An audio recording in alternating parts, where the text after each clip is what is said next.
The screeching of car tyres, sprinting through abandoned buildings, the clamouring and hammering at every door and every window. If you're lucky, their efforts are futile, just fingers scratching on dense steel or hardened concrete. But if you're not so fortunate, the apocalypse will claim its next victim and devour you.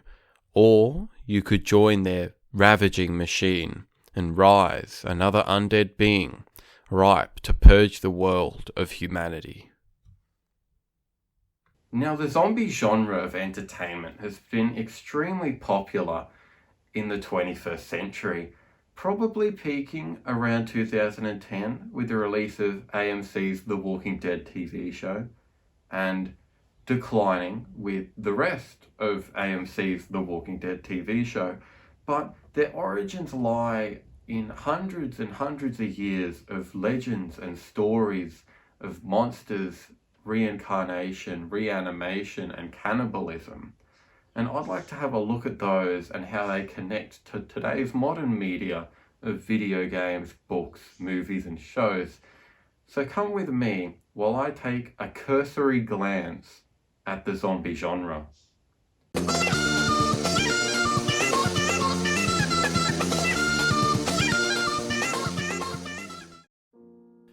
Historically, the undead have appeared in folklore and mythology worldwide. The term zombie itself, or zombie without the E, comes from an African voodoo word. But in Greece, they exist under the name Vrykolakas.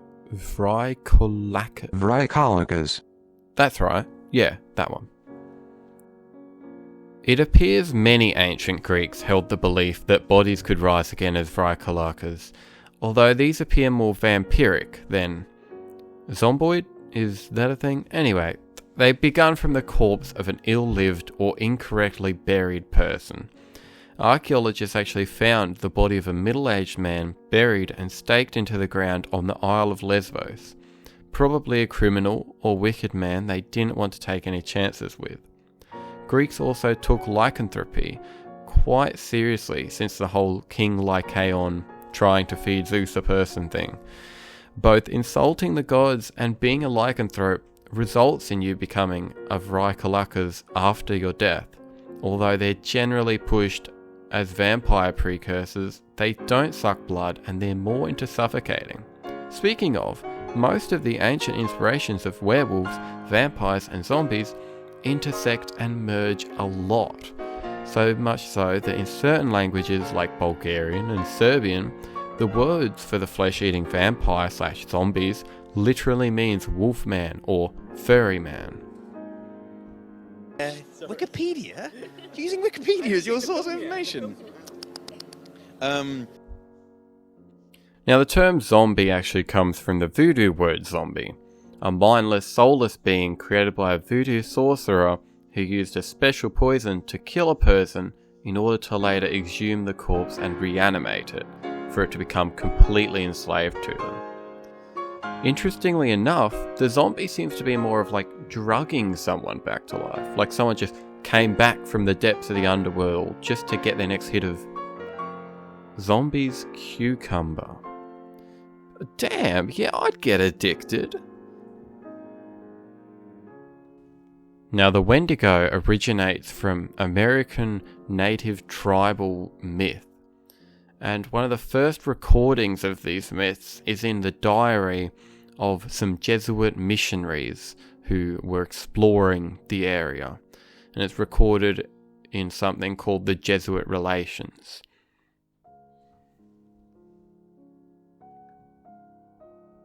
What caused us greater concern was the intelligence that met us upon entering the lake, namely, that the men deputed by a conductor for the purpose of summoning the nations of the North Sea, and assigning them a rendezvous where they were to await our coming, had met their deaths the previous winter in a very strange manner. Those poor men, according to the report given us, were seized with an ailment unknown to us, but not very unusual among the people we were seeking. They are afflicted with neither lunacy, hypochondria, nor frenzy, but have a combination of all these species of disease, which affects their imaginations and causes them a more than canine hunger.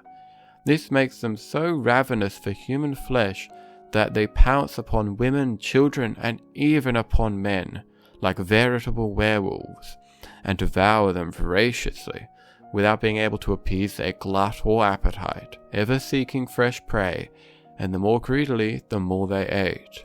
This ailment attacked our deputies, and, as death is the sole remedy among these simple people for checking such acts of murder, they were slain in order to stay the course of their madness. This news might well have arrested their journey, if our belief in it had been as strong as the assurance we received of its truth. Now, practically speaking, the Wendigo is a psychotic hunger for human flesh and violence that overcomes a person. Whether they themselves are the Wendigo or under the influence of an omnipotent being, the legends differ. Classically, illustrations of the Wendigo or people possessed by it depict an emaciated and haggard human body, whereas modern folklore and pop culture put a deer skull with antlers instead of its head, and it's known as a cryptid. And none of this deer head stuff has been indicated by any of the old Native American legends, from what I could tell. An interesting, more modern case of Wendigos is with Jack Fiddler, a chief and shaman of the, you're not going to believe this, Sucker Totem. Very coincidental names, not kind of funny actually. But he didn't suck or fiddle. He would hunt and kill any who were infected or possessed by the Wendigo, absolute demon hunter right here, and kill them. But colonials arrested him for the murders of these Wendigos. And despite oftentimes these people were asking for it to avoid turning Wendigo. Either way, the Canadians wanted to enforce their law, which didn't recognise what he was practicing, and he was sentenced to death, and days later released. Really helpful. They were really in the nick of time. They really saved him there. Good old Canadians. Anyway, the Canadians got what they wanted. Without his guidance, the Wendigo hunters tribe gave in to the control of Canadian law.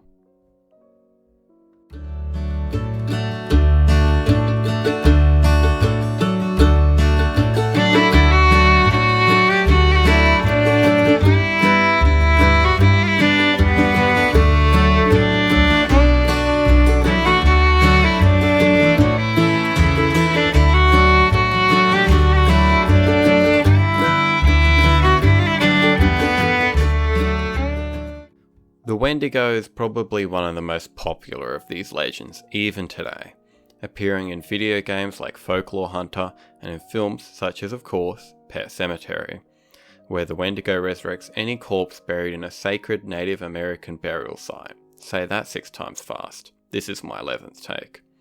With the Wendigo's signature homicidal tendencies.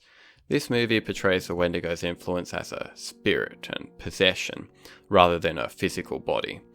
But the reanimated corpses are very in line with zombies, having them reanimated after definitely being dead. And I do really like the supernatural zombies. I feel like it gives so much more room to move and implement other features.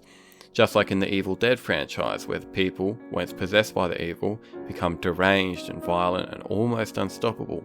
Also really mean for no reason. This possession is brought about due to the Necronomicon's spell.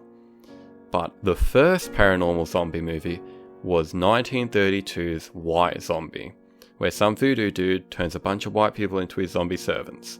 I can't get a lot from just a glance at the Wikipedia page. Wikipedia?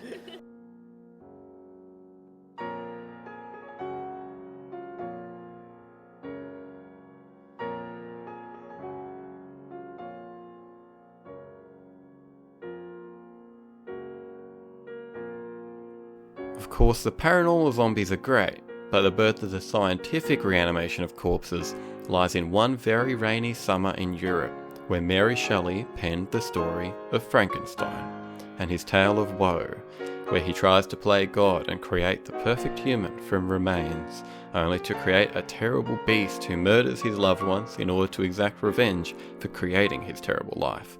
Also to try to get a big titty goth GF, but that's beside the point.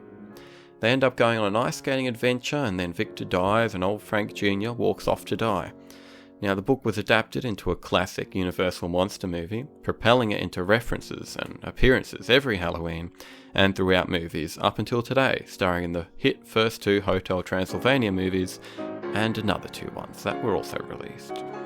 Frankenstein's probably one of the most pervasive Western zombies in today's media, and one of the first iterations of a person coming back to life through non-magical means, but you're more likely to see him on goofy adventures than offing himself, to be honest.